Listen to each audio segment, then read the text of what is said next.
Hello दोस्तों, स्वागत है आपका मेरे YouTube चैनल परीक्षा प्लान में। तो कैसे हैं आप लोग? आई होप अच्छे होंगे। तो जैसा कि आप लोगों को पता है कि हिंदी के इंपॉर्टेंट टॉपिक में पढ़ा रही हूं। पिछले वीडियो में मैंने अलंकार से संबंधित प्रश्न लिए थे, क्योंकि एक टॉपिक कंप्लीट कराने के बाद उससे संबंधित प्रश्न भी मैं नेक्स्ट वीडियो में करवा देती हूँ।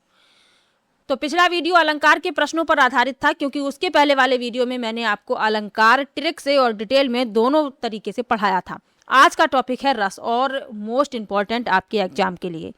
और ये जो टॉपिक है ये आपके एग्जाम के लिए तो इम्पोर्टेंट है ही, लेकिन और भी जो परीक्षाएं होती हैं जिनमें सामान्य हिंदी पूछा जाता है उसमें भी इस टॉपिक से संबंधित प्रश्न पूछ लिया जाता है। तो चलिए वीडियो को शुरू करते हैं। वीडियो देखने के बाद यदि आपको अच्छा लगे, हेल्पफुल लगे, तो वीडियो को लाइक और शेयर कीजिएगा। और यदि आप चैनल पर नए हैं तो चैनल को सब्सक्राइब कर लीजिए। हिंदी के सभी इंपॉर्टेंट टॉपिक लगभग पूरे होने वाले हैं, और जितने भी बचे हुए हैं उनको भी मैं जल्द ही पूरा करवा दूंगी। और प्रश्न तो मैं साथ ही साथ करवा रही हूँ, और जो भी महत्वपूर्ण प्रश्न होंगे तो वो मैं प्रैक्टिस भी करवा दूंगी। बस आप लोग थोड़ा सा सपोर्ट करते रहिए। इसके अलावा जो हिंदी के प्रीवियस ईयर के क्वेश्चन हैं उन्हें तो मैंने काफ़ी समय पहले ही पूरा पढ़ा दिया है।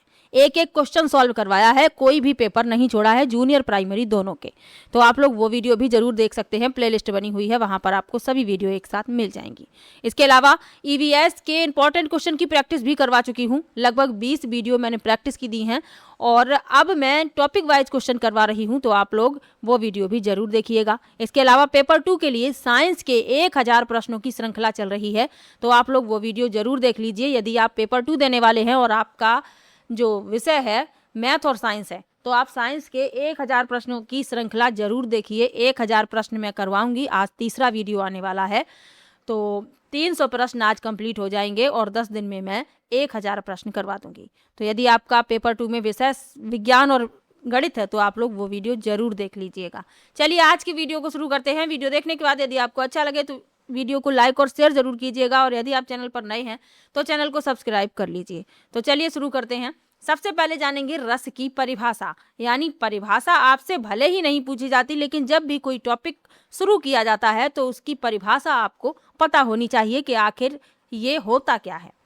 तो रस क्या है? सरल शब्दों में काव्य यानी कविता, कहानी या उपन्यास को पढ़ने, सुनने अथवा नाटक को देखने से पाठक, श्रोता या दर्शक को जिस अलौकिक आनंद की प्राप्ति होती है उसे साहित्य में रस कहा जाता है। यानी जब हम कोई कविता पढ़ रहे होते हैं, कोई कहानी पढ़ रहे होते हैं, कोई उपन्यास पढ़ रहे होते हैं, तो जो पाठक होता है या जो सुनने वाला होता है, पाठक यानी कि पढ़ने वाला और श्रोता यानी कि सुनने वाला, तो जिस अलौकिक आनंद की प्राप्ति होती है तो साहित्य में उसे रस कहा जाता है। चलिए आगे बढ़ते हैं। रस की शास्त्रीय परिभाषा क्या है? ये तो साधारण शब्दों में रस की परिभाषा मैंने बता दी, लेकिन रस की शास्त्रीय परिभाषा क्या है?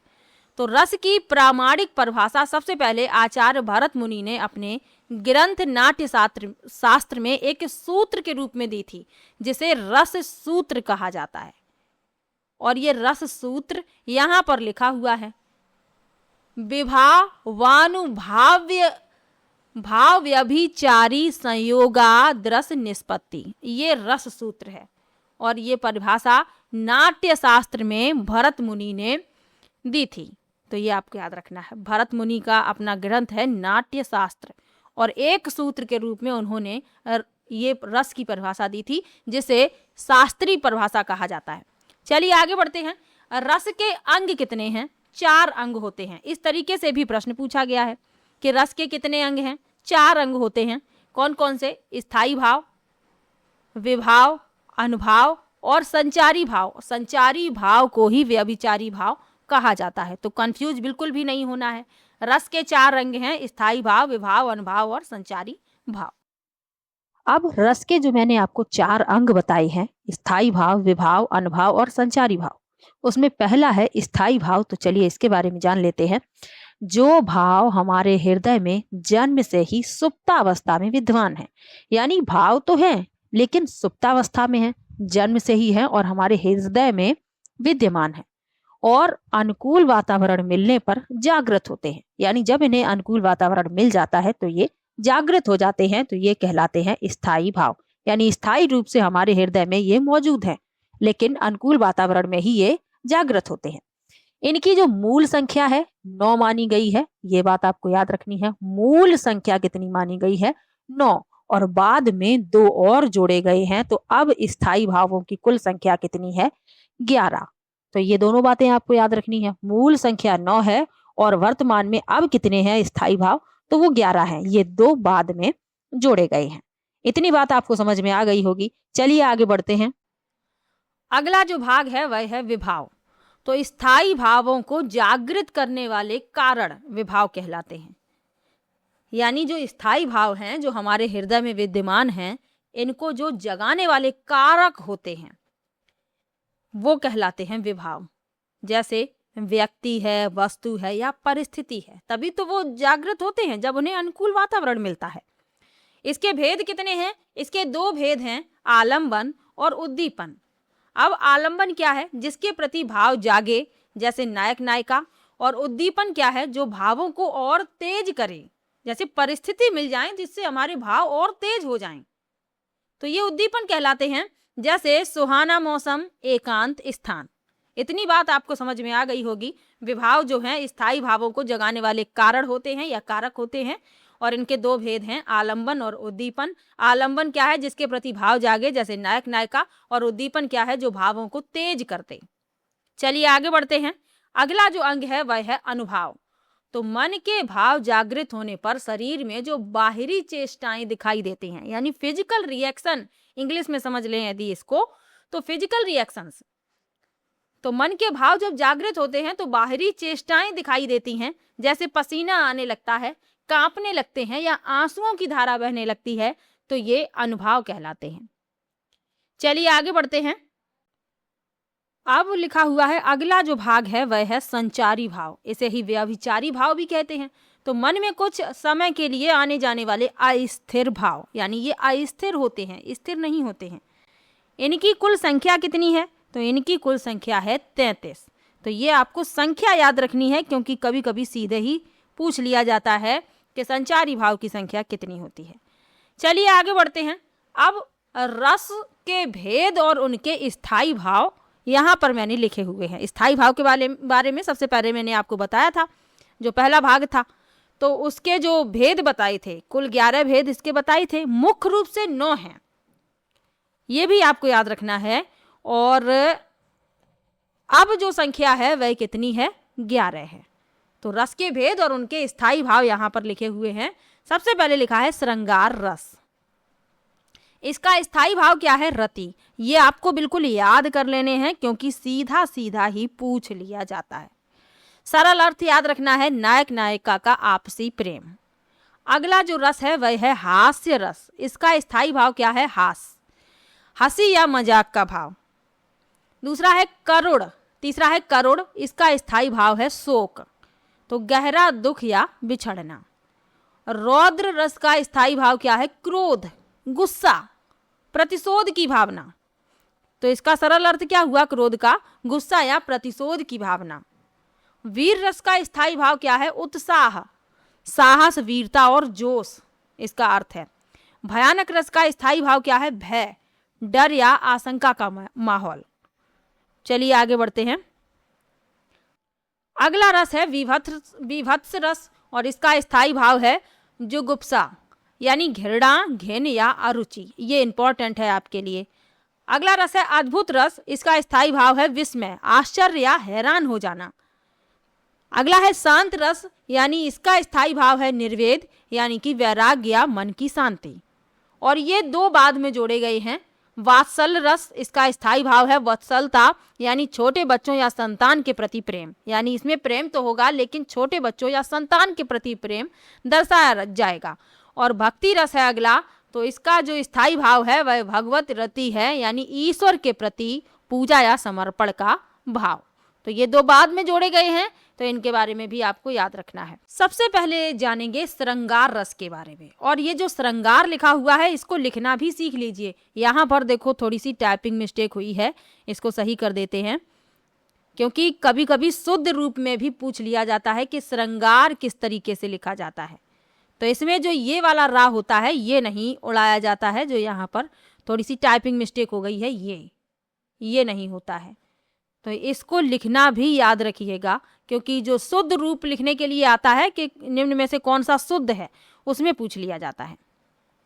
तो श्रृंगार रस, इसे रसों का राजा यानी रस राज कहा जाता है। इसका स्थायी भाव क्या है? रति यानी कि प्रेम। परिभाषा क्या है? जब नायक और नायिका के मन में एक दूसरे के प्रति प्रेम का भाव जागृत होता है तो वहां पर श्रृंगार रस होता है। इसके दो भेद हैं, एक तो संयोग श्रृंगार है और दूसरा वियोग श्रृंगार है। अब संयोग श्रृंगार क्या है? जहां नायक और नायिका के मिलन का वर्णन हो। और वियोग क्या है? जहां एक दूसरे से बिछड़ने का वर्णन हो।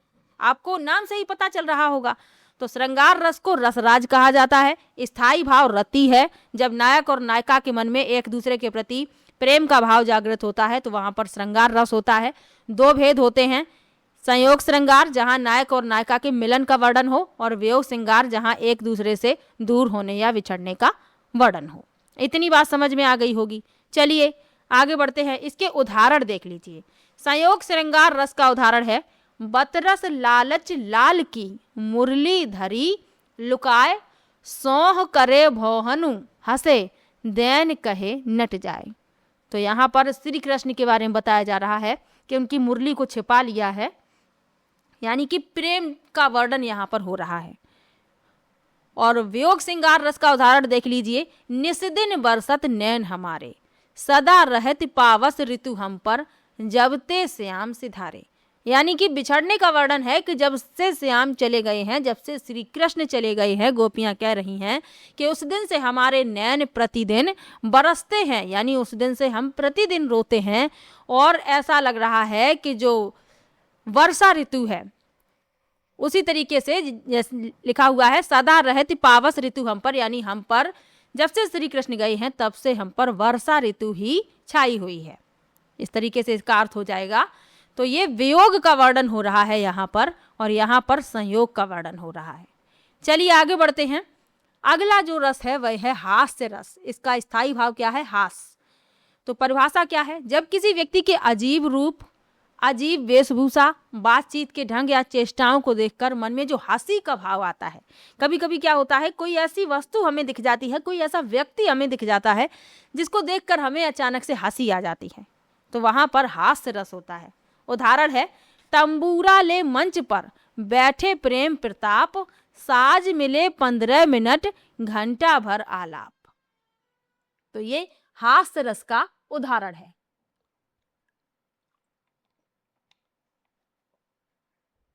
चलिए आगे बढ़ते हैं। अगला रस है करुण रस। स्थायी भाव क्या है? शोक। तो किसी व्यक्ति, प्रिय व्यक्ति की मृत्यु, हमेशा के लिए बिछड़ जाने या किसी कीमती वस्तु के नष्ट होने से मन में जो गहरा दुख पैदा होता है उसे करुण रस कहते हैं। उदाहरण क्या है? शोक बिकल सब रोवही रानी, रूपशील बलु तेजु बखानी, करही विलाप अनेक प्रकारा, परही भूमि तल बारही बारा। तो आप जब भी आपसे उदाहरण दे दिया जाए तो आपको कुछ शब्द मिल जाएंगे जिनसे आप पहचान लेंगे। जैसे इसमें लिखा है विलाप, यानी रोने का वर्णन हो रहा है। शोक लिखा हुआ है, सीधा यहाँ पर स्थायी भाव आपको दिख रहा है, तो आप पहचान जाएंगे कि इसमें करुण रस है। अगला है रौद्र रस। स्थायी भाव क्या है? क्रोध। परिभाषा क्या है? किसी शत्रु द्वारा किए गए अपमान, समाज में हो रहे अन्याय या किसी अनुचित कार्य को देखकर मन में जो गुस्सा भड़कता है उसे रौद्र रस कहते हैं। कभी कभी क्या होता है, कोई ऐसा कार्य हम अपनी आंखों से देखते हैं कि हमें मन में बहुत गुस्सा आता है, हम उसका विरोध करते हैं, और कोई हमारा अपमान करता है तो हमें क्रोध आ जाता है, तो वहां पर रौद्र रस होता है। उदाहरण देख लीजिए, श्री कृष्ण के सुन वचन अर्जुन क्षोभ से जलने लगे। तो यहाँ पर वर्णन हो रहा है जब महाभारत का युद्ध हो रहा था तब।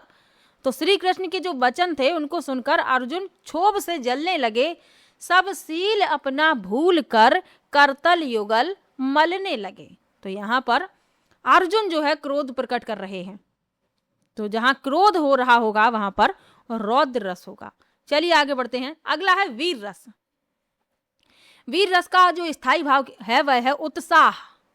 तो युद्ध में विजय प्राप्त करने, दीन दुखियों की रक्षा करने या किसी कठिन कार्य को करने के लिए मन में जो जोश या उमंग पैदा होता है उसे वीर रस कहते हैं। एक बहुत ही अच्छा उदाहरण लिखा हुआ है, बुंदेले हरबोलों के मुख हमने सुनी कहानी थी, खूब लड़ी मर्दानी वह तो झांसी वाली रानी थी। तो यहाँ पर उत्साह का वर्णन हो रहा है, झांसी की रानी का उत्साह दर्शाया जा रहा है कि बुंदेले हरबोलों के मुख हमने कहानी सुनी थी, और जो झांसी की रानी थी उन्होंने अंग्रेजों का मुकाबला किया था, यानी खूब लड़ी मर्दानी वह तो झांसी वाली रानी थी।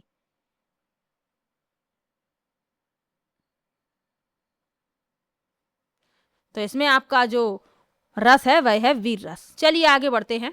भयानक रस, स्थायी भाव क्या है? भय। परिभाषा क्या है? किसी हिंसक जानवर, भूत प्रेत, भयानक परिस्थिति या बलवान शत्रु को सामने देखकर मन में जो डर बैठ जाता है उसे भयानक रस कहते हैं। यानी ऐसा होता है कभी कभी कि किसी हिंसक जानवर को आप देख लेते हैं तो मन में अचानक से डर उत्पन्न होता है। किसी बलवान शत्रु को देखते हैं, वो आपके सामने आ जाए आपसे लड़ने के लिए, आपसे मुकाबला करने के लिए, और आप यदि उस समय तैयार नहीं होते हैं तो मन में एक डर हो जाता है। किसी भूत प्रेत आपको लग जाए कि कोई मैंने ऐसे व्यक्ति को देख लिया, या किसी ऐसी परछाई वगैरह को देख लिया और आपको लगता है कि वो भूत था, तो भी आपके मन में एकदम से डर पैदा हो जाएगा, आप घबरा जाएंगे। तो वहां पर क्या होता है? भयानक रस होता है।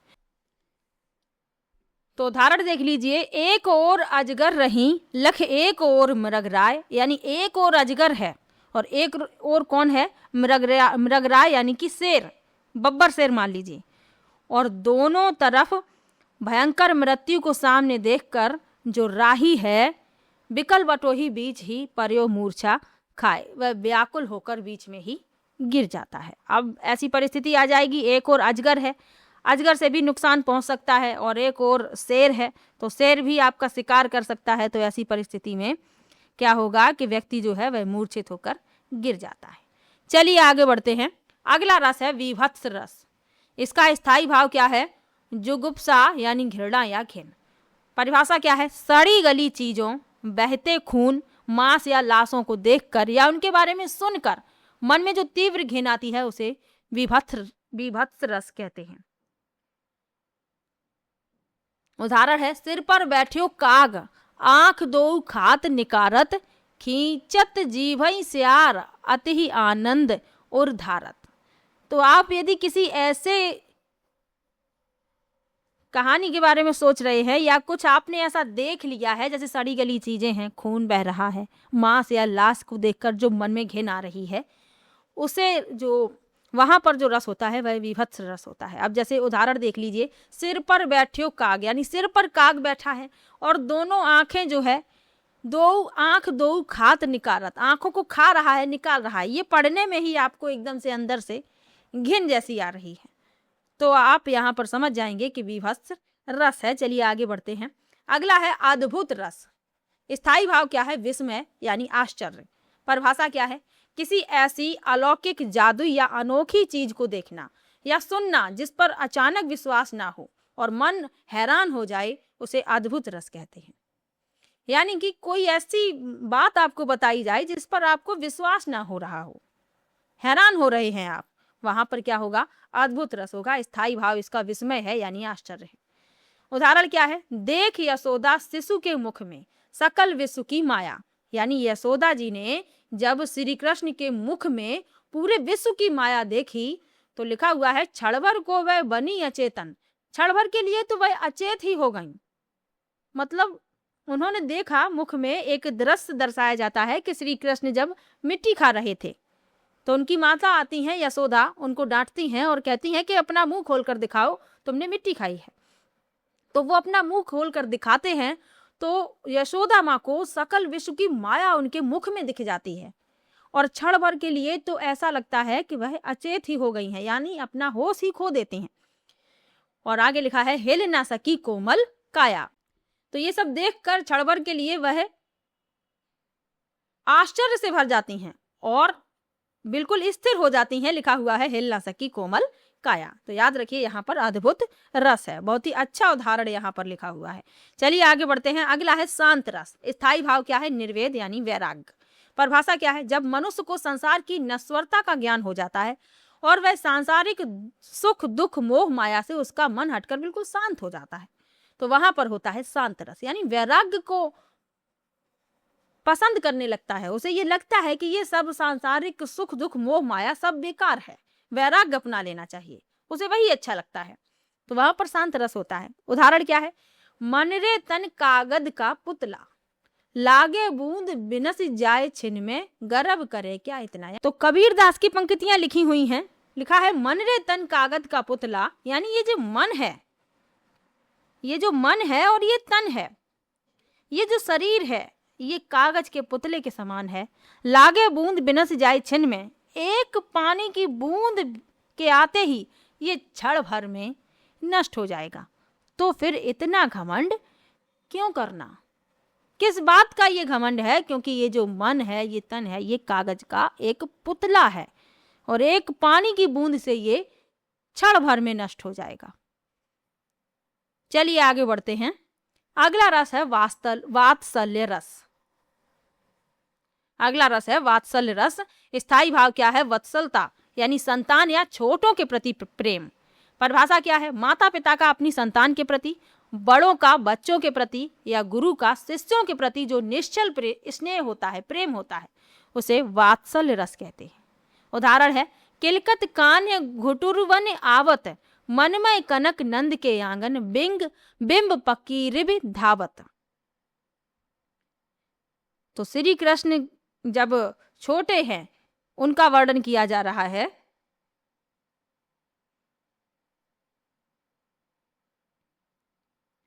तो श्री कृष्ण किलकारियां मारते हुए घुटनों के बल चल रहे हैं। नंद बाबा का आंगन सोने और मणियों से जड़ा हुआ है, जिसमें वे अपनी ही परछाई को पकड़ने के लिए दौड़ते हैं। कभी कभी तो वे अपनी ही परछाई को देखकर अपने हाथों से पकड़ना चाहते हैं, और जब वे किलकारियां मारकर हंसते हैं तो उनके मुख में दो छोटे छोटे दांत बहुत सुंदर लगते हैं। यहाँ 2 ही पंक्तियां लिखी हुई हैं, तो ये 4 पंक्तियां हैं, तो यहाँ सिर्फ 2 लिखी हुई हैं कि श्री कृष्ण जो हैं घुटनों के बल चल रहे हैं, उनकी परछाई दिख रही है और उसी परछाई को वो पकड़ने का प्रयास कर रहे हैं। चलिए आगे बढ़ते हैं। अगला रस है भक्ति रस। स्थायी भाव क्या है? भगवत विषयक रति, यानी ईश्वर के प्रति अनुराग। तो जब भक्त का मन सांसारिक प्रेम को छोड़कर पूरी तरह से भगवान की भक्ति, उनके नाम और चरणों में लीन हो जाता है, उसे भक्ति रस कहते हैं। उदाहरण है, मेरो तो गिरधर गोपाल, दूसरो ना कोई, जाके सिर मोर मुकट, मेरो पति सोई। तो ये पंक्तियां किसकी हैं?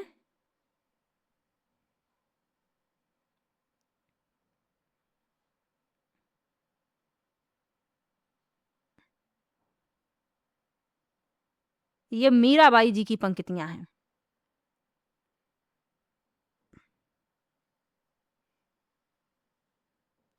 वो कह रही हैं कि मेरे तो गिरधर गोपाल हैं और दूसरा कोई नहीं है, जिनके सिर पर मोर मुकुट है, वही मेरे पति हैं। तो यहाँ पर भक्ति रस दर्शाया जा रहा है। तो 11 रस हैं। स्थायी भाव की संख्या कितनी है? 11। रसों की संख्या कितनी है? 11। मुख्य रूप से 9 थे, बाद में 2 और जोड़े गए, तो ये भी आपको याद रखना है। तो रस जो आपका टॉपिक है वह कंप्लीट होता है। आपको कहीं पर भी डाउट हो आप कमेंट बॉक्स में ज़रूर लिखिए, और वीडियो कैसा लगा ये भी कमेंट में ज़रूर बताइएगा। लगभग सभी इंपॉर्टेंट टॉपिक मैंने कंप्लीट पढ़ा दिए हैं, और जो भी टॉपिक बचे हुए हैं उनको भी मैं जल्द ही कंप्लीट करवा दूंगी। बस आप लोगों से एक ही रिक्वेस्ट रहती है कि वीडियो को लाइक कीजिएगा और शेयर कीजिएगा। चलिए मिलते हैं नेक्स्ट वीडियो में। वीडियो कैसा लगा कमेंट बॉक्स में जरूर बताइएगा। इसके पहले वाली वीडियो नहीं देखी है तो देख लीजिए, प्लेलिस्ट बनी हुई है, वहां पर आपको सभी वीडियो एक साथ मिल जाएंगी। चलिए मिलते हैं नेक्स्ट वीडियो में, तब तक के लिए बाय बाय।